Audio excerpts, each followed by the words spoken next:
নমস্কার বন্ধুরা, আশা করি তোমরা সবাই ভালো আছো, সুস্থ আছো। আমিও মোটামুটি ভালোই আছি।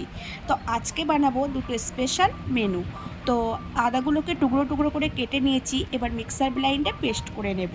আর এদিকে কড়াইতে কিছুটা বাটার দিয়ে দিয়েছি। বাটারটা গরম হয়ে গেছে, এবার এর মধ্যে গোটা গরম মশলা, তেজপাতা, শুকনো লঙ্কা, কাজু, কিশমিশ দিয়ে দিলাম। ভালো করে নাড়াচাড়া করে নেব।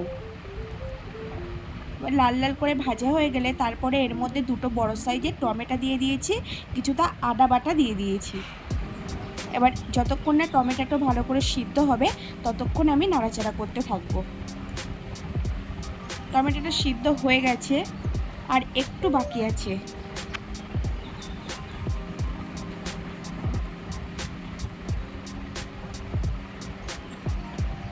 তো সিদ্ধ হয়ে গেছে, এবার আমি এটাকে মিক্সার ব্লাইন্ডে, আর এর মধ্যে একটু জিরে মরিচ গুঁড়ো দিয়ে দিয়েছি। এবার আমি মিক্সার ব্লাইন্ডে পেস্ট করে নেব। আর এদিকে একটা কড়াই বসিয়ে দিয়েছি, কড়াইতে রিফাইন তেল দিয়েছি, গরম হয়ে গেছে। এবার আমি পনিরগুলোকে একে একে ভেজে নেব। আর আজকে বানাবো বাটার পনির মশলা আর পোলাও, বাসন্তী পোলাও।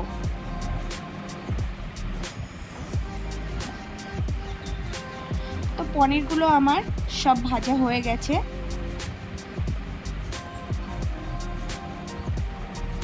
এবার ওই কড়াইয়ের মধ্যে আরেকটু বাটার দিয়ে দিলাম। এবার এর মধ্যে পেস্ট করে রাখা মশলাটা দিয়ে দিলাম, দিয়ে ভালো করে কষিয়ে নেব। লবণ, হলুদ, একটু চিনি দিয়ে দিয়েছি। এবার ভেজে রাখা পনিরটা এর মধ্যে দিয়ে কিছুক্ষণ নাড়াচাড়া করে তারপরে পরিমাণ মতো জল দিয়ে দেব। তো আমি জল দিয়ে দিয়েছি। জলের পরিমাণটা খুব একটা বেশি দেইনি, কারণ এটাতে বেশি ঝোল হবে না, একটু গ্রেভি টাইপের হবে। মানে পনিরটা যাতে সফট হয় সেরকম পরিমাণে জল দিয়েছি। তো দেখো আমার বাটার পনির মশলাটা হয়ে গেছে।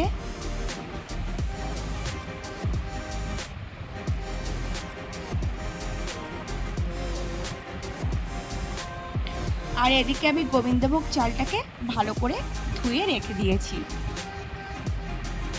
আর একটা কড়াই বসিয়ে দিয়েছি, কড়াইটা গরম হয়ে গেছে। এবার এর মধ্যে কিছুটা ঘি দিয়ে দিয়েছি।